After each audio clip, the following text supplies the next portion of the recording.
Robert Kiyosaki, penulis buku terlaris Rich Dad Poor Dad telah mengejutkan para investor dengan peringatannya yang gamblang tentang kejatuhan pasar saham bersejarah yang dapat terjadi pada Februari 2025. Melansir news24online.com, menurut Kiyosaki, kejatuhan ini akan menyebabkan aset-aset utama, seperti mobil dan properti, dijual dengan harga diskon besar-besaran. Dalam sebuah tweet, Kiyosaki menggambarkan kejatuhan yang akan datang sebagai peristiwa seismik bagi pasar tradisional, tetapi juga sebagai peluang langka bagi mereka yang bertindak secara strategis.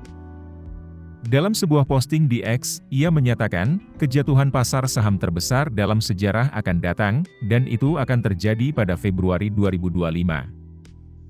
Kiyosaki percaya bahwa pengubah permainan yang sebenarnya akan menjadi pergerakan modal secara besar-besaran dari saham dan obligasi ke investasi alternatif, khususnya Bitcoin.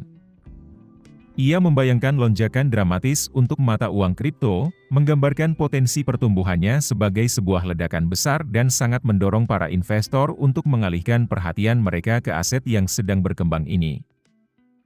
Sejak Rich Dad Poor Dad diluncurkan di pasaran, penulis Robert Kiyosaki telah menjadi tokoh keuangan besar di industri ini. Kiyosaki kerap berbagi perspektifnya seputar aset atau strategi investasi tertentu di media sosial X. Dalam hal ini, ia tidak pernah melewatkan kesempatan untuk mengadvokasi aset keras seperti Bitcoin, emas, dan perak dalam beberapa tahun terakhir.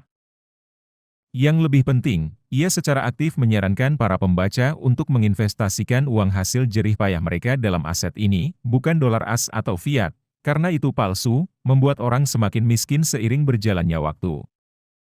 Bahkan dalam mata uang kripto, Robert tidak pernah membicarakan aset digital lain selain BTC, yang menegaskan kepercayaannya hanya pada token ini.